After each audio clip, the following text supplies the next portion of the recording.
Good morning, students.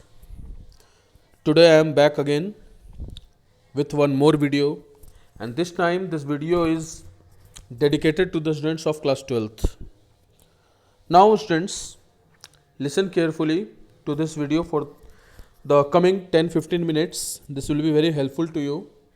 And today I have selected the chapter Lost Spring, which is prescribed in the syllabus of class 12th. You can see this chapter in your book Flamingo. This is the second prose written by Anish Jung. Now, before I start this chapter, you should be sure about the meaning of the title, Lost Spring. Now, what is Lost Spring?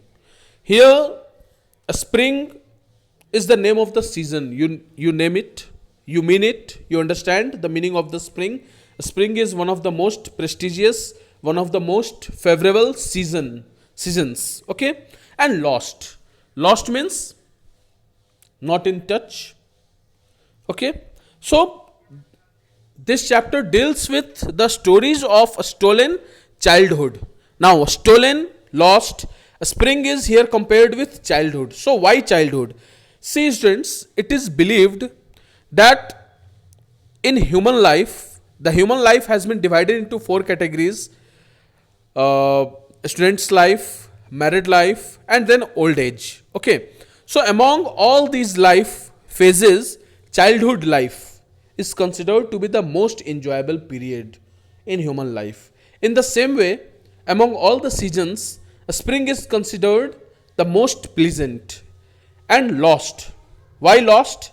Stolen. If a child is not able to enjoy his childhood, if a child is unable to enjoy, unable to get access to the pleasantries of his childhood, then we can say that the childhood is lost. That's why the name of the chapter is Lost Spring. Now, before I start anything, let me tell you something about author.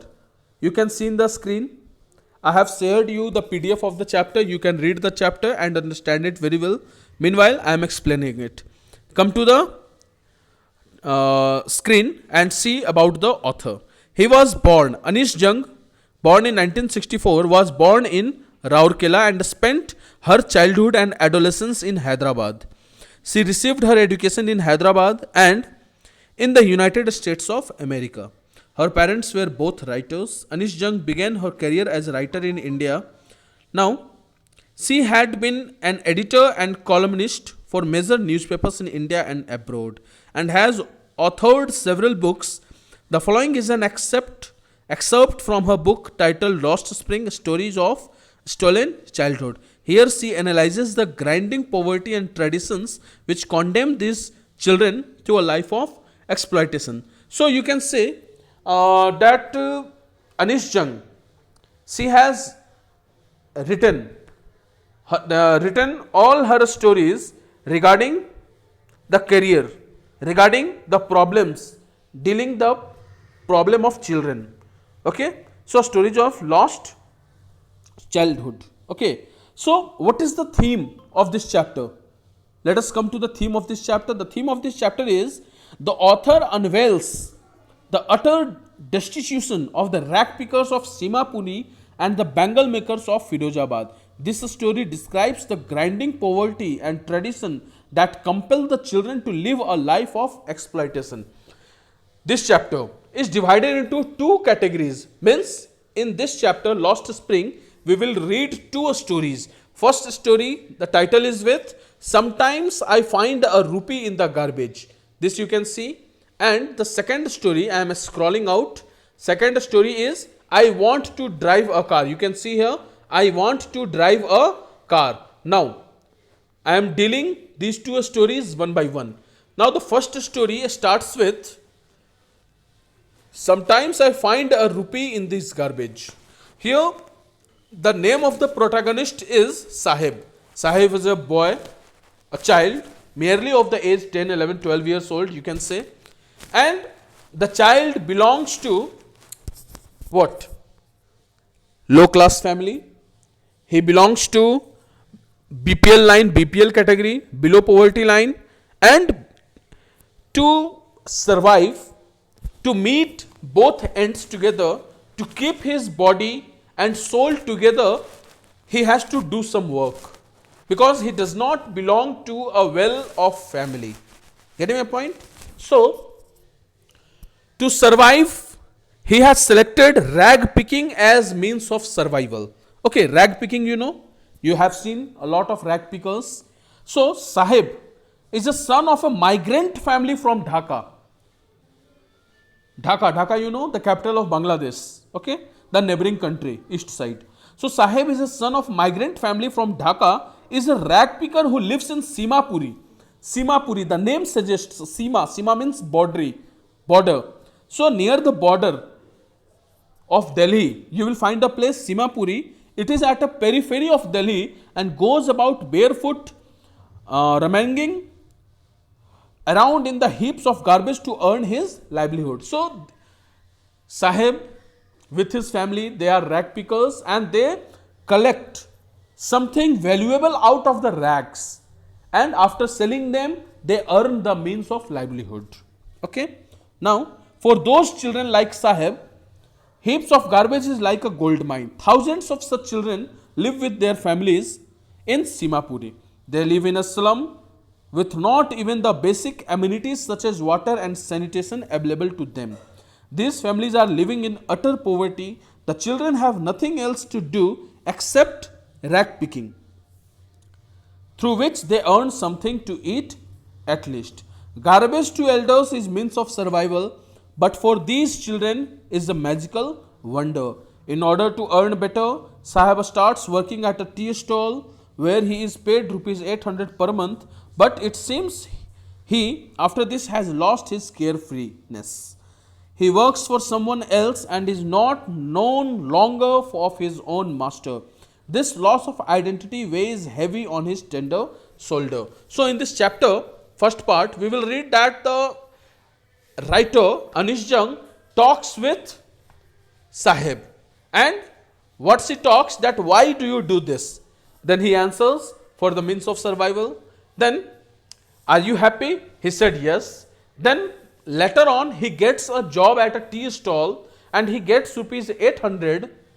Okay, but this time after getting the means of survival, after earning a huge amount, he is not happy. Why?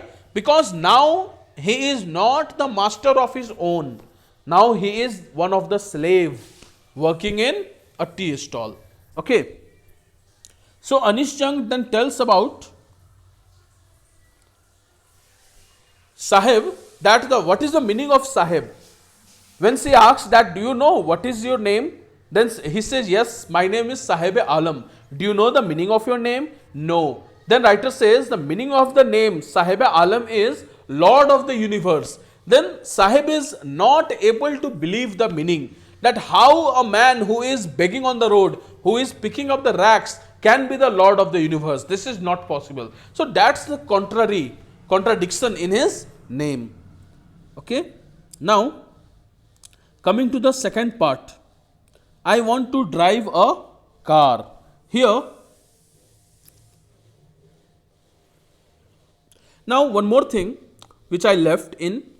One winter morning, the author finds a Sahib wearing discarded tennis shoes that look strange over his discolored shirt and shorts. For one who has walked barefoot, even shoes with a hole is dream come true. He walks in a tea stall. Sahib is no longer his master. His face has lost the carefree look. He doesn't seem happy working at the tea stall. So there are more than 10,000 shoeless rag pickers like Sahib. They live in Simapuri on the outer edge of Delhi in a structure of mud. Okay. Now coming to the second story.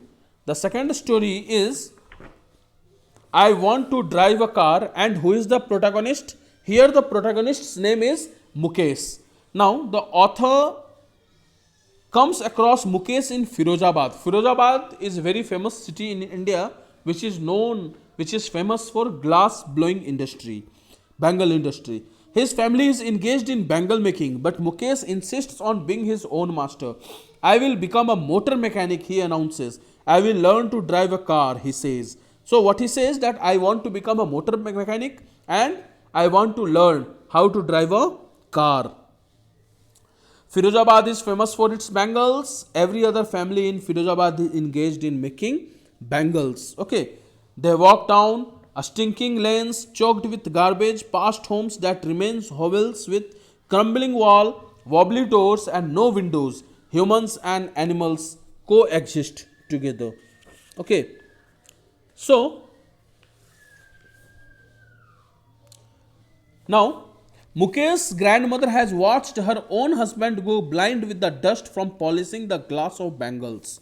Savita, a young girl in a drab pink dress, sits alongside with an elderly woman, says soldering pieces of glass. Her hands move mechanically like the tongs of a machine. Perhaps she does not know the sanctity of the bangles she helps make. The old woman beside her has not enjoyed even the one full meal in her entire life. Her husband is an old man with flowering beard. He knows nothing except bangles. He has made a house for the family to live in. He has a roof over his head. Families do not have enough to eat. They do not have money to do anything except carry on the business of making bangles in Firozabad. No one helps them to see things differently. All of them appear tired. They talk of poverty, apathy, greed, and injustice.